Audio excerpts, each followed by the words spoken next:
और बैंक खातों की वजह से हमने गरीबों को बहुत कम प्रीमियम पर बीमा की सुविधा दी।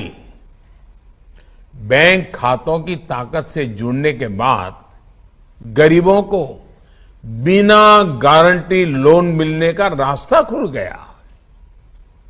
बैंक अकाउंट होने की वजह से गरीब लाभार्थियों तक सब्सिडी का पैसा सीधे उनके खाते में पहुंचा। बैंक खातों के जरिए ही गरीबों को घर बनाना हो, शौचालय बनाना हो, गैस की सब्सिडी प्राप्त करना हो, उनको सीधे उनके खाते में दिया जा सका।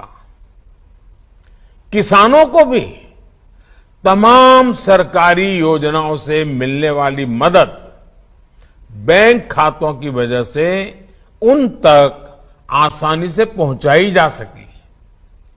और जब कोरोना महामारी का दौर आया तब सीधे गरीब के बैंक अकाउंट में, माताओं बहनों के बैंक अकाउंट में सीधा पैसा पहुंचाया गया। बैंक खातों की वजह से हमारे रेहड़ी पटरी वाले भाई बहनों के लिए स्वनिधि योजना भी शुरू होगा पाई। जबकि उसी दौरान विकसित देशों तक को इस काम में मुश्किलें पेश आ रही थी। आपने सुना होगा,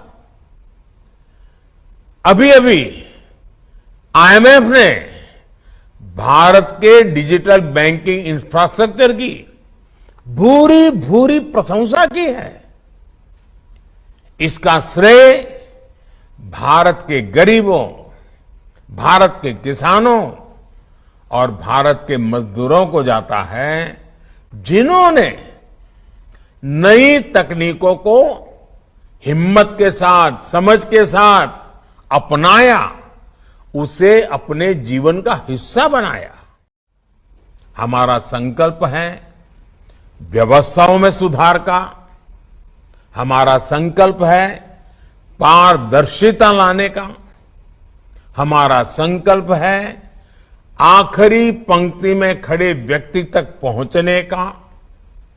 जब हमने जनधन अकाउंट की मुहिम शुरू की तो कुछ आवाजें उठी कि गरीब बैंक खाते का क्या करेगा। यहां तक कि इस फील्ड के कई एक्सपर्ट भी नहीं समझ पा रहे थे कि इस अभियान का महत्व क्या है। लेकिन बैंक खाते की ताकत क्या होती है, ये आज पूरा देश देख रहा है। मेरा देश का सामान्य से सामान्य नागरिक अनुभव कर रहा है।